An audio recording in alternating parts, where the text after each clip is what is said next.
June 1940. Paris had fallen. German soldiers marched beneath the Arc de Triomphe. Cameras flashed. Europe trembled. The war that many thought would last years had been decided in weeks. In Berlin, Adolf Hitler stood over a massive map of Europe. Almost every piece was now marked in gray. Only one island remained: Britain. He didn't want to invade it, not yet. Hitler believed Britain would do what every other nation had done: calculate the odds and choose survival. He assumed they would request negotiations. After all, France had collapsed in 6 weeks, Poland in less than 1. Why would Britain fight alone? Across the Channel, in London, a different scene was unfolding. Prime Minister Winston Churchill stood before Parliament. The room was tense. Some politicians quietly believed peace might be the sensible option. Churchill disagreed. He did not raise his voice at first, but his words carried weight. "We shall fight on the beaches. We shall fight on the landing grounds. We shall never surrender." Silence followed. That speech sealed Britain's fate, and Hitler's frustration began. The gamble. By July 1940, German planners began drafting something bold: a cross-channel invasion. It would later be known as Operation Sea Lion. But there was a problem no one wanted to admit. Germany had never executed a large-scale amphibious invasion, not once. The German army was built for lightning attacks on land: tanks, mechanized infantry, rapid movement. Crossing open water under enemy fire was a completely different war. The German Navy had already suffered heavy losses during the Norway campaign. Destroyers had been sunk. Crews were stretched thin. And across the Channel waited the Royal Navy, the largest naval force in the world. Still, Hitler believed Britain could be broken without ships. All he needed was control of the skies. The sky decides everything. The Luftwaffe launched wave after wave of bombers toward southern England. Airfields burned. Hangars collapsed. Radar towers were hit. The campaign became known as the Battle of Britain. German pilots expected quick victory, but something strange kept happening. British fighters appeared exactly where they were needed. They weren't guessing. Britain had built a chain of radar stations along its coast. Incoming German aircraft were detected before they even crossed the Channel. Fighter squadrons scrambled with precision timing. Fuel was conserved. Pilots rotated efficiently. Defenses adapted daily. Germany began losing aircraft at a rate it had not experienced before. Then came the mistake. After a bombing raid struck London, Britain retaliated by bombing Berlin. It was symbolic, but powerful. Hitler was enraged.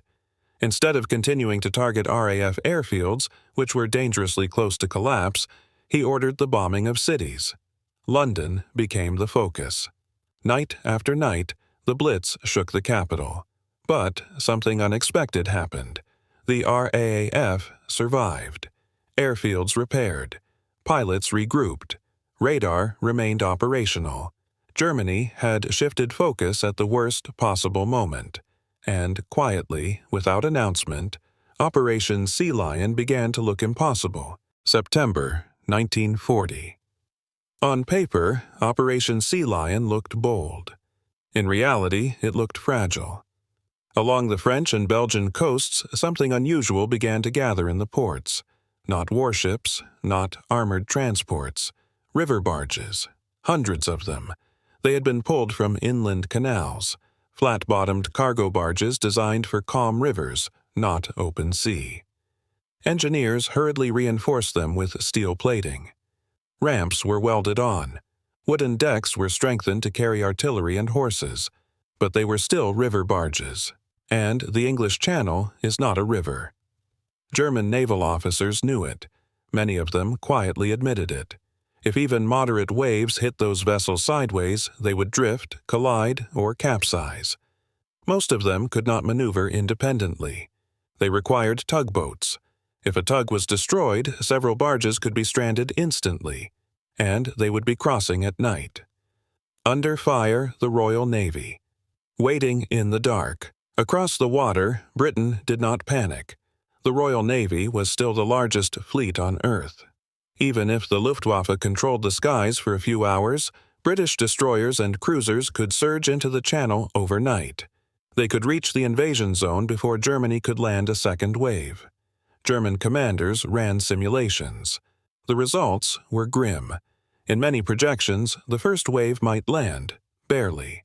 But without rapid reinforcement, those troops would be isolated on British beaches with no armor support, limited ammunition, and no guaranteed evacuation. One storm, one naval breakthrough, one coordinated counterattack, and an entire army could be lost at sea. Some German admirals privately warned that the invasion could turn into a catastrophe worse than anything Germany had faced so far. But the doubts never reached the public. The weather. The silent enemy. Autumn in the Channel is unpredictable. Winds shift quickly. Tides are violent. Fog rolls in without warning. Unlike the calm summer months of earlier campaigns, the invasion window was closing. Every week that passed made conditions worse. German planners needed complete air superiority, calm seas, coordinated naval protection, flawless timing. They had none of those guaranteed. Meanwhile, the Battle of Britain was not delivering the decisive blow Hitler expected. RAF fighters still rose into the sky. Airfields were repaired overnight. Radar continued scanning the coast. The Luftwaffe was losing experienced pilots, men who could not be replaced quickly, and without destroying the RAF, crossing the Channel would be suicide. The quiet postponement. On September 17, 1940, Hitler made a decision. Operation Sea Lion was postponed, not canceled, not publicly abandoned, just delayed. But the barges began disappearing from the ports. Troops were reassigned. The focus shifted eastward, toward the Soviet Union. Britain had survived not because Germany lacked ambition, but because the invasion was a gamble built on fragile assumptions. A weakened RAFA paralyzed Royal Navy. Perfect weather. Flawless coordination.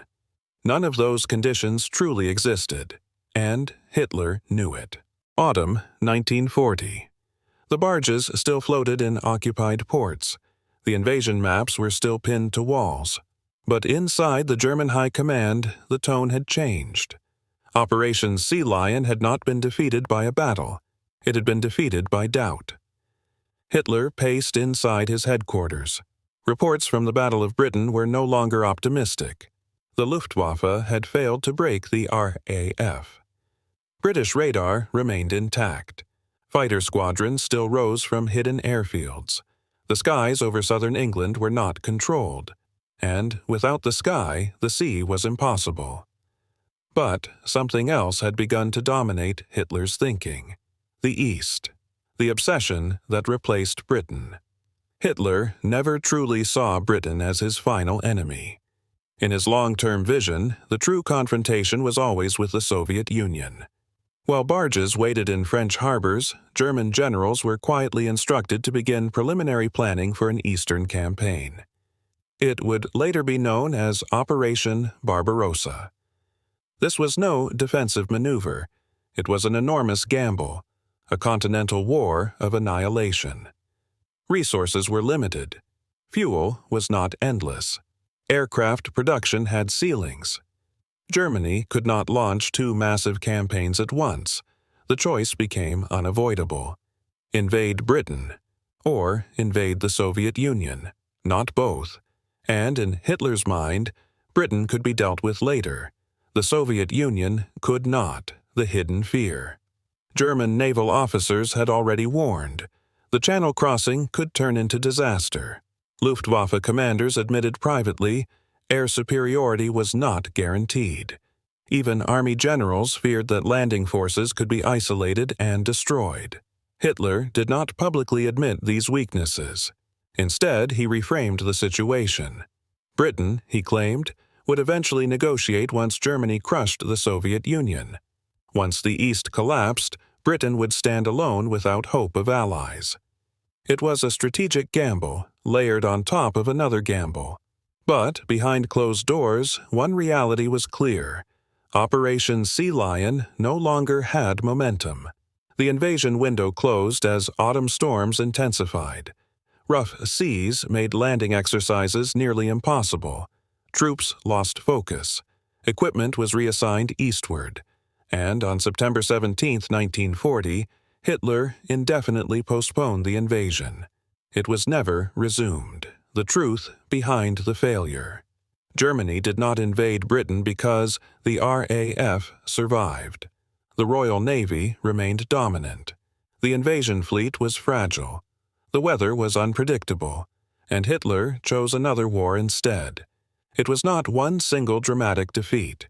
It was a convergence of risks that made invasion irrational.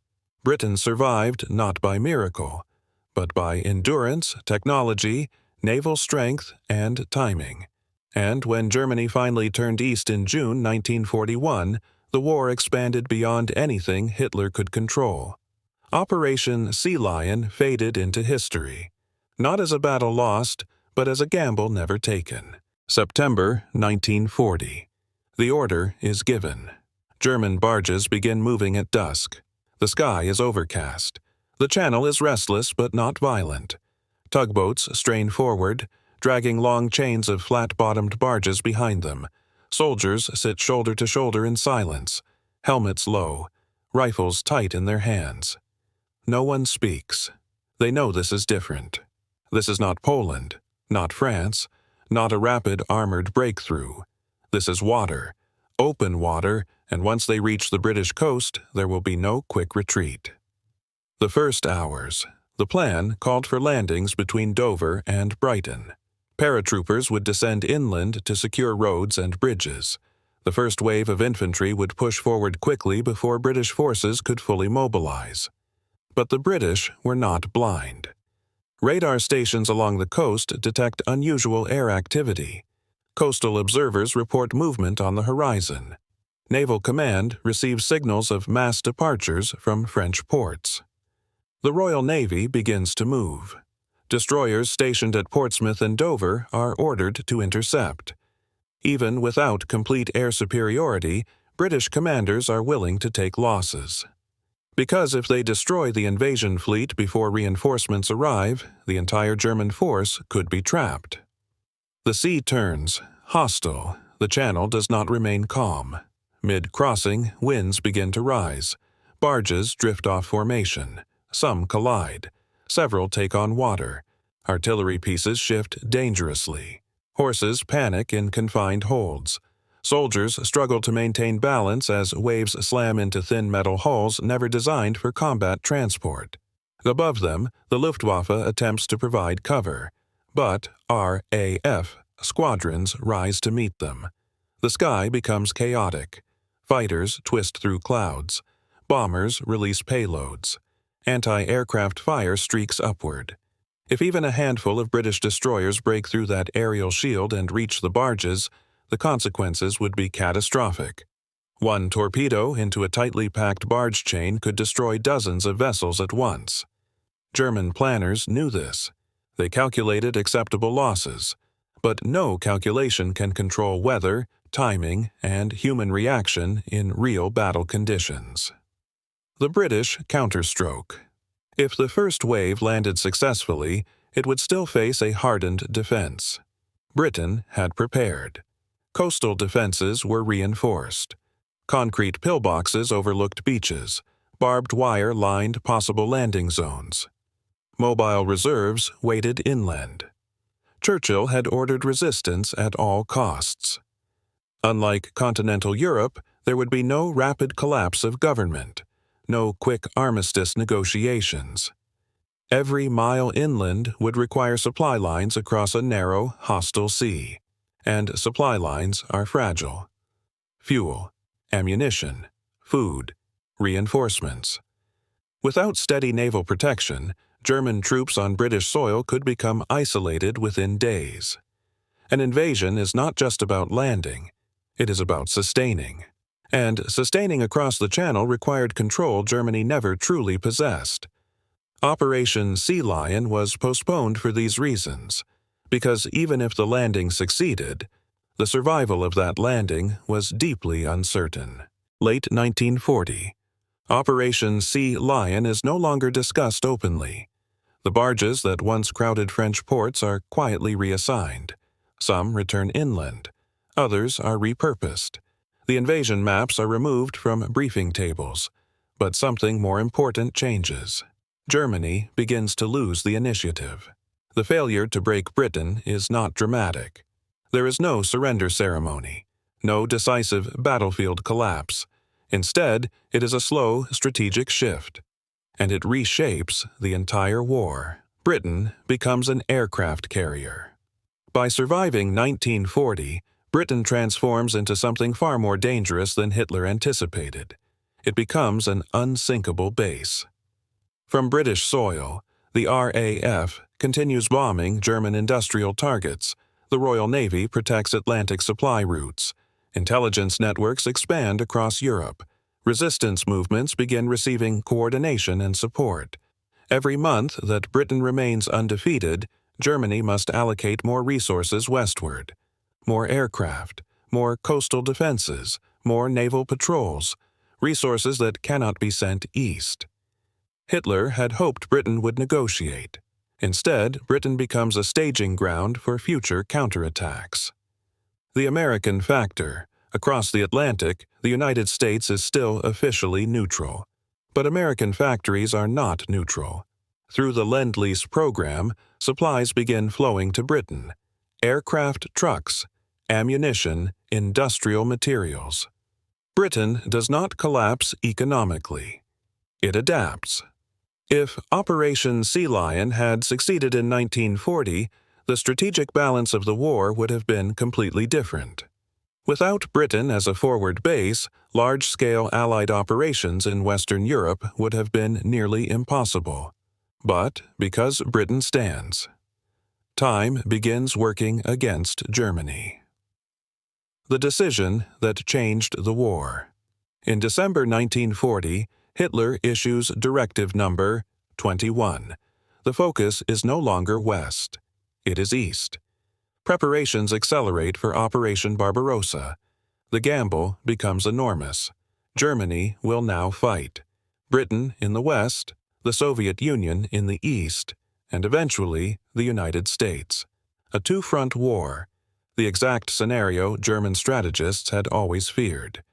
The invasion of the Soviet Union launches in June 1941. At first, it appears unstoppable, but winter arrives. Supply lines stretch thin, resistance hardens, and Britain remains. Bombing raids over Germany increase. Naval pressure continues. The Atlantic remains contested. Operation Sea Lion is never revived, because by the time Germany might have reconsidered it, the war was already too large. Britain's survival in 1940 does not end the war, but it prevents a swift German victory. And from that moment on, Germany is fighting against time, geography, and industrial capacity it cannot match. Summer 1941. The invasion of the Soviet Union begins. Millions of German soldiers surge east in the largest military operation in history, Operation Barbarossa. At first, it looks unstoppable. Entire Soviet armies are encircled. Thousands of tanks are destroyed. Cities fall in rapid succession. German propaganda declares that victory is only months away. But behind the sweeping advances, something dangerous is unfolding. Germany is now fighting a war of scale, and scale favors its enemies. Britain refuses to fade. While German divisions push toward Moscow, Britain is not idle. From airfields across England, RAF bombers cross the Channel nightly. Industrial centers in Germany begin experiencing sustained attacks. It is not decisive yet, but it forces Germany to divert aircraft and anti-aircraft defenses away from the Eastern Front. Every fighter defending the skies over Berlin is one less fighter supporting troops near Smolensk.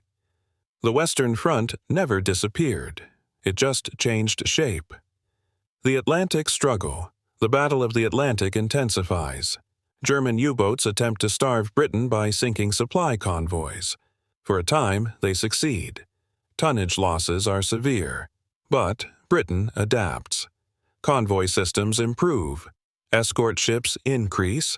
Radar and sonar technology advance. Code-breaking operations at Bletchley Park begin cracking German naval communications. Germany's attempt to isolate Britain turns into a technological race. And Britain, backed increasingly by American industrial output, does not collapse. The industrial reality. By late 1941, the United States enters the war after Pearl Harbor. Now, Germany faces something it never fully calculated: the combined industrial power of the United Kingdom, the Soviet Union. The United States aircraft production accelerates beyond German capacity. Shipbuilding outpaces U-boat construction. Oil supplies become critical concerns for the German war machine. If Britain had fallen in 1940, the strategic equation might have looked very different. But because Britain endured, it becomes the platform for what will eventually be the return to Western Europe. Germany is now locked into a multi-front war it cannot quickly win, and every month that passes shifts the balance further away. The point of no return. Operation Sea Lion is no longer even a discussion. By 1942, the idea of invading Britain is strategically unrealistic. Resources are committed elsewhere. Defensive positions along the Atlantic Wall begin construction instead. The aggressor becomes the defender. Hitler had believed that by postponing the invasion of Britain, he could secure a faster, greater victory in the East. Instead, the delay ensured that Britain survived long enough to join forces with stronger allies. The war that was meant to be short becomes global, and the moment Germany turns east without neutralizing Britain, marks the point of no return. History often remembers dramatic battles: Normandy, Stalingrad, El Alamein. But sometimes the most important moments are the ones that never happen. The invasion of Britain was never launched, and that absence reshaped the war. The island that refused to fall in 1940, Britain stood alone. No American troops, no second front, no guarantee of survival. Yet, by surviving the air war, the Battle of Britain, Britain did something more powerful than winning a single battle. It denied Germany total dominance of Western Europe. That denial created time. Time for American industry to mobilize. Time for Soviet resistance to reorganize. Time for Allied coordination to strengthen. If Britain had fallen, Germany would have controlled the Atlantic coastline from Norway to Spain. The Mediterranean would have shifted strategically. Launching a return to Europe would have required an entirely different, far more complex approach. Instead, Britain became the launch point for the future. The long arc of consequence. In June 1944, Allied forces launched D-Day from British shores. That operation was only possible because Britain had survived 1940. Airfields that once defended against invasion now launched bombers into occupied Europe. Ports once threatened by German barges now loaded Allied landing craft. Factories once under Blitz bombardment now produced the machinery of liberation. The decision not to invade Britain did not feel catastrophic in 1940. It felt strategic, calculated, temporary, but it ensured that Germany would face a permanent Western base of opposition, a two-front land war, growing industrial imbalance, and eventually overwhelming Allied coordination. Hitler chose to turn east before neutralizing the West, and that choice locked Germany into a war it could not win. The terrifying truth. Germany did not invade Britain because air superiority was never secured. Naval dominance was impossible. The invasion fleet was fragile. Weather was unpredictable, and strategic priorities shifted.